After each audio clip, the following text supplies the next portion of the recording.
अग्निवीर गवाते अक्षय लक्ष्मण शहीद। सबसे पहले मेजर कलसी क्लासेस की ओर से शहीद अक्षय लक्ष्मण को सत सत नमन और मेजर कलसी क्लासेस परिवार की तरफ से उनके परिवार को बहुत सारी गहरी संवेदना।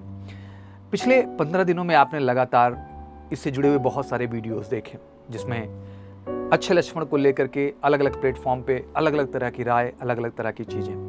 बट मेरी पूरी कोशिश हमेशा से यही रही है कि इस पूरी डिटेलिंग को आप बेहतर ढंग से समझें। सबसे पहली बात, वी फील प्राउड कि हाँ, अक्षय लक्ष्मण के आगे हम शहीद वर्ड का इस्तेमाल कर रहे हैं। और मैं एक्सपेक्टेशन यही करता हूँ कि इंडियन आर्मी के अंदर, इंडियन एयरफोर्स के अंदर और नेवी के अंदर जितने भी सर्विंग हमारे सोल्जर्स हैं, उनके लिए जो हमारी भावना होनी चाहिए वो हमेशा एक शहीद के प्रति जो भावना होती है वही भावना होनी चाहिए। और हमें आर्म फोर्सेस को भी इस बात का बखूबी सम्मान देना चाहिए। आज के इस वीडियो में बहुत सारी डिटेलिंग है जो आपको शायद इसके विषय में नहीं पता है, आप ऊपर ऊपर से जानकारी किए हैं। तो मेरी कोशिश यही होगी कि इसके विषय में एक डिटेल्ड इन्फॉर्मेशन आपको दूँ और आपको एग्जैक्टली समझ में आए पूरी की पूरी जर्नी जो हमारे वीर जो है अक्षय लक्ष्मण के बारे में है। तो चलिए शुरू करते हैं। जैसे कि आपको पता है कि दुनिया के सबसे ऊंचे युद्ध क्षेत्र सियाचिन ग्लेशियर पर तैनात अग्निवीर गवाते अक्षय लक्ष्मण सैनिकों के भर्ती के लिए अग्निपथ योजना शुरू होने के बाद से ड्यूटी के दौरान शहीद होने वाले जो है वो पहले अग्निवीर बन गए हैं। स्पेशली अगर सियाचिन ग्लेशियर पर हम तैनात किसी अग्निवीर की बात कर रहे हैं तो आपको पता है कुछ दिन पहले ही अग्निवीर अमृतपाल की मृत्यु हुई थी, जिसे सेना ने सुसाइड बताया था। इस वजह से उन्हें शहीद का दर्जा नहीं मिला। बट मैं हमेशा दिल से कहता हूँ कि हर बच्चा जो फौज का हिस्सा है वो हमारे लिए शहीद है और हम उसका दिल से सम्मान करते हैं। और साथ ही आपने एक अपडेट भी देखी कि इंडियन आर्मी की 14th कोर यानी फायर एंड फ्री जो कॉप्स उसने ट्विटर हैंडल पर इस शहादत की खबर भी डाली। उन्होंने पहले इसको एडमिट किया और इस शहादत को जो है ट्विटर हैंडल पे अपडेट भी किया। ट्विटर हैंडल पर उन्होंने बड़ा ही अच्छे तरीके से लिखा कि quartered in snow silent to remain when the bugle calls they shall rise and march again. और मुझे लगता है कि हर फौजी के लिए ये लाइन सूट करती है। All ranks of fire and fury corps salute the supreme sacrifice of Agniveer operator Gawate Akshay Laxman in the line of duty in the unforgiving height of Siachen and offer deepest condolence to the family. मुझे लगता है कि ये हर योद्धा, हर वीर योद्धा, हर फौजी इन लाइंस को deserve करता है। और जो हमारी पिछली बातें थी शहीद अमृतपाल को लेकर के, वो यही स्टेटमेंट थी और इस बार इंडियन आर्मी ने इस बात का बखूबी ख्याल रखा। जैसे कि आपको पता है कि शहीद होने के कारण इन्हें कंप्लीट मिलिट्री फनल भी दिया गया। गवाते अक्षय लक्ष्मण 22 वर्ष के थे। बुलडाड़ा डिस्ट्रिक्ट के पिपल गांव सराय के रहने वाले अक्षय के पिता मजदूर हैं और अक्षय अपने परिवार के इकलौते कमाने वाले व्यक्ति थे। अक्षय की एक छोटी बहन है जिसका नाम श्वेता है और वो भी 12th स्टैंडर्ड में भी पढ़ाई कर रही है। 30 दिसंबर 2022 को अक्षय अपनी ट्रेनिंग कंप्लीट करके इंडियन आर्मी के रेजिमेंट ऑफ आर्टिलरी में भर्ती हुए थे। ड्यूटी ज्वाइन करने के बाद अक्षय अगस्त 2023 के महीने में पहली बार जो है वो घर आए। उनकी मृत्यु से 3 दिन पहले उनकी माँ से बात हुई थी। अक्षय के अंकल साहेब राव गवाते एक रिटायर्ड सोल्जर हैं और वो बताते हैं कि अक्षय एक हार्ड वर्किंग और सिंसियर बच्चा था। मुझे लगता है किसी मजदूर के घर का बच्चा फौज का हिस्सा बनता है तो ये हालात ही हैं, उसकी ईमानदारी, निष्ठा, मेहनत, हार्डवर्क ही है जो ये अवसर उसे दिलाता है। तो इसमें कोई दो राय नहीं है। उनका सपना था कि इंडियन आर्मी ज्वाइन करना और इंडियन आर्मी की भर्ती प्रक्रिया को क्वालिफाई करने के लिए इस बच्चे ने दिन रात मेहनत की। सबसे पहली बात तो अक्षय की मृत्यु का कारण अभी तक नहीं पता चला। आर्मी रिपोर्ट के अनुसार उनकी पोस्टिंग फॉरवर्ड बेस पर थी, जो कि सोने के दौरान उन्हें बेचैनी महसूस हुई और उन्होंने इसका कंप्लेन भी किया, जिसके बाद उन्हें नज़दीकी हॉस्पिटल ले जाया गया जहाँ डॉक्टर ने उन्हें 45 मिनट तक CPR दिया, लेकिन उन्हें बचाया नहीं जा सका। मृत्यु के बाद उन्हें मिलिट्री फनल दिया गया। बैक टू बैक 2 केसेस थे और मृत्यु का कारण अभी तक नहीं क्लियर था, तो उन्हें मिलिट्री फनल्स यहाँ पर दिया गया। ध्यान दीजिएगा इस बात पे। मृत्यु की खबर जब सोशल मीडिया पर फैली तो इसमें पॉलिटिक्स इन्वॉल्व होने लगी, जिसके बाद जैसा कि आप जानते हैं हमारे देश में सोशल मीडिया का ज़माना है। कुछ दिन तक चीज़ें बहुत एक्टिवेट होंगी, बहुत प्रोसेस में रहेंगी, बहुत सारी बातें होंगी, बट फिर उसके बाद लोग भुला देते हैं और ज़िंदगी फिर से चलना शुरू हो जाती है। जब इतना पॉलिटिक्स इन्वॉल्व देखा तो इंडियन आर्मी ने अपने ट्विटर हैंडल से ट्वीट किया और आर्मी ने लिखा कि मृतक के परिजनों को वित्तीय सहायता के संबंध में सोशल मीडिया पर परस्पर विरोधी संदेशों को देखते हुए यह स्पष्ट करना महत्वपूर्ण है कि परिजनों को मिलने वाली परिलब्धियां सैनिक की सेवा के प्रासंगिक नियमों और शर्तों द्वारा ही शासित होती हैं। दैट मीन जो भी अग्निवीर के तहत इन्होंने कमिटमेंट्स किए थे, जो रूल्स बनाए थे, वो सारी की सारी चीज़ें उसी नियमावली के अनुसार प्रोवाइड की जाएंगी, जिससे इस पर ज़्यादा बातें न की जा सकें। अग्निवीरों की नियुक्ति के अनुसार जो है किसी भी डिसीज्ड के अधिकृत परिलब्धियों में जो शामिल चीज़ें हैं वो क्या क्या हैं आप जानिए। ऑन ड्यूटी सर्विंग वो डेथ करता है, शहीद होता है, तो उसके लिए क्या क्या परिलब्धियां उनके विषय में हम बात करेंगे। सबसे पहली चीज़, जैसा आपको पता है कि non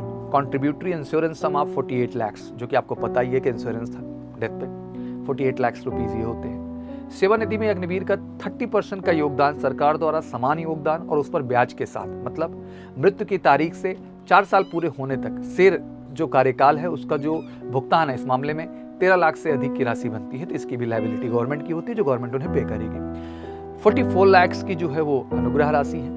arm forces battle casualty fund से 8 लाख का योगदान रहेगा और AWWA की ओर से तत्काल 30,000 की जो है वो आर्थिक सहायता की जाएगी, जिससे बाकी जो फनल की प्रोसीडिंग है उसको कंप्लीट किया जा सके।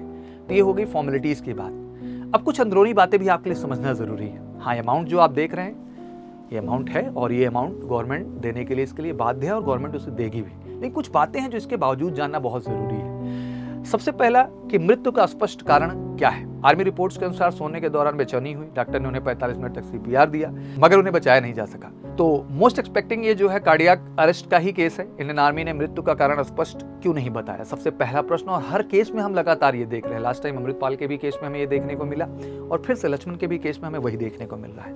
दूसरी अहम बात, क्यों अग्निवीरों को इतने डेथ प्रोन इलाकों में पोस्ट किया जा रहा है। क्या जरूरी है इन मासूम से बच्चों को जिनकी उम्र 17.5 साल, 18 साल, 18.5 साल, 19 साल, 20 साल की है, क्या इनको अभी इन इलाकों में भेजना जरूरी है? इस बात पे इंडियन आर्म फोर्सेस को और हमारी इंडियन गवर्नमेंट को भी गंभीरता से समझना चाहिए।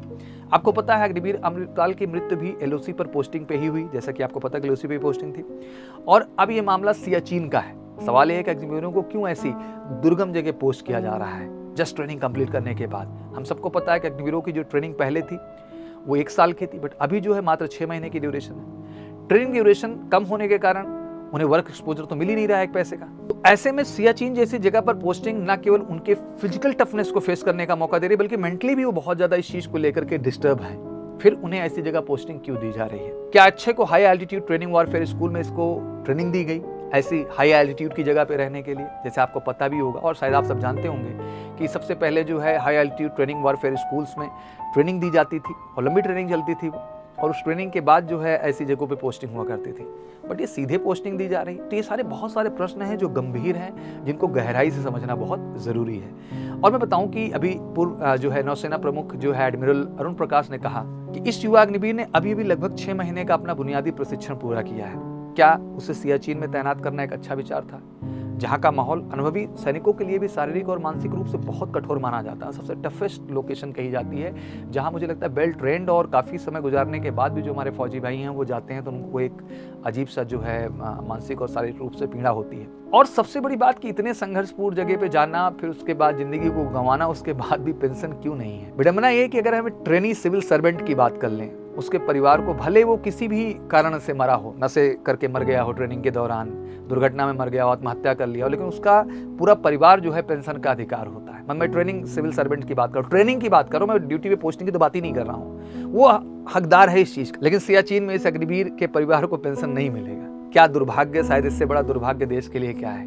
हमारी इकोनॉमी बहुत हाई जा रही है, हम ट्रिलियन में जा रहे हैं, बिलियन में जा रहे हैं। क्या ही फायदा है जब हम अपने देश के फौजी लोगों की सुरक्षा और उनके परिवार की सुरक्षा ना कर सके। जस्ट इमेजिन कि आज इकलौती जो है औलाद थी और केवल सिंपल अब बेटी है, पिताजी मजदूर हैं, उनके परिवार पे क्या ही बीत रहा होगा। क्या ये जो पॉलिसीज है इंडियन आर्मी की अग्निवीर को लेकर के कहाँ तक सही है? या चंद रुपए में किसी के जीवन को हम खरीद सकते हैं, कंपनसेट कर सकते हैं? मुझे लगता है बहुत गंभीर मुद्दा है और ये केवल सोशल मीडिया पे 4 दिन पे करने वाली बातें नहीं है। इस पे गंभीरता से विचार करने की जरूरत है कि आखिर देश की सुरक्षा से ही बढ़ के कुछ है क्या? और देश की सुरक्षा करने वालों की भी अगर सुरक्षा ना हो सके और उनकी सुरक्षा में चाहिए क्या? उन्हें एक फाइनेंशियल सिक्योरिटी, उनकी फैमिली की सिक्योरिटी। मैं भी देश सेवा पे अगर जा रहा हूँ तो मेरी सोच क्या होगी कि मेरे पीछे कल को मुझे कुछ भी हो जाता है तो एटलीस्ट मेरी फैमिली को जो है वो पूरी सिक्योरिटी, वो सुरक्षा, वो केयर मिलेगा जो मैं डिजर्व करता हूँ, और ये डिजर्व करते हैं एग्जैक्टली। आज मैं गंभीरता से कहना चाहूँगा एक बार फिर से इंडियन आर्म फोर्सेस से, डिफेंस मिनिस्ट्री से और एग्जैक्टली जो है देश की गवर्नमेंट से कि इस बात पे फिर से गंभीरता से विचार किया जाए। मैं अग्निवीर को गलत नहीं ठहराता, बस इसमें कई सारी पॉलिसीज़ हैं जो गलत हैं और इन पर अगर काम कर लिया जाए तो सिलेक्शन सिस्टम अच्छा है, सारी चीज़ें अच्छी हैं और मुझे लगता है कि देश की एक और ज़रूरत है और यहाँ पर सेविंग ना की जाए। आप वैकेंसीज कम कर लो, नंबर आप सोल्जर्स रिड्यूस कर लो, बट मुझे लगता है कि जिन सोल्जर्स को ले रहे हैं आप फौज के अंदर, उनका सम्मान, उनकी क्रेडिबिलिटी जरूरी है। और मैं दिल से कहता हूँ कि ये चीज़ एक दिन समझ में भी आएगी और देश को ये लागू भी करना पड़ेगा अगर देश का विकास चाहते हैं। क्योंकि जब इंडियन आर्म फोर्सेस की बात करता हूँ तो युवा हमेशा तत्पर रहते हैं, उनमें एक अलग जुनून है, एक अलग जज्बा है, और मैं तो उनसे लगातार इंटरेक्ट करता हूँ, मिलता हूँ। तो मुझे लगता है कि इस समय ज़रूरत है उनको देश की सही सोच का होना और आर्म फोर्सेस की एक सही विजन का होना। और मुझे लगता है बहुत सारे ऑफिसर्स हैं जिस बात से इत्तेफाक भी रखेंगे और सीरियसली इस मसले को सोचेंगे और लक्ष्मण जैसी कहानी और ना रिपीट हो, जल्द से जल्द इसमें सुधार किया जाए। तो यही सब बातें थी जो मुझे आपसे करनी थी और एक गैप था, नहीं था। अब एग्जैक्टली इस मुद्दे पे आपकी क्या राय है कमेंट सेक्शन में ज़रूर मेंशन करिए। हम लगातार प्रयासरत हैं सही बात सही तरीके से पहुंचाने के लिए, बस आपका प्यार और सपोर्ट चाहिए। थैंक यू सो मच, और कमेंट सेक्शन में अपना नज़रिया जरूर रखिएगा। Thank you so much. जय हिंद, जय भारत।